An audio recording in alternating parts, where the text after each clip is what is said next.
Hey guys, welcome back. In this video, I'm gonna show you how to change emoji on Instagram.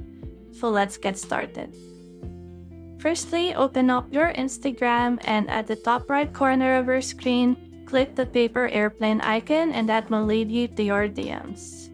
And then just go to any conversation. So from here, you may long press any message to see the emojis that you want to add as a reaction. But before that, you may double tap the message to add a heart reaction. And if you want to change the emoji reaction, as I've said, just long press the message and click any of the reactions available. Or you may also click or tap the plus icon to choose from all the emojis that is available on your device.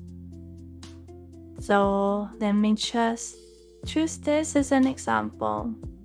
And to simply remove an emoji, simply tap on it and click tap to remove. And that's it. If you have found this video helpful, simply leave a like below or subscribe because it helps me reach more people. See you soon!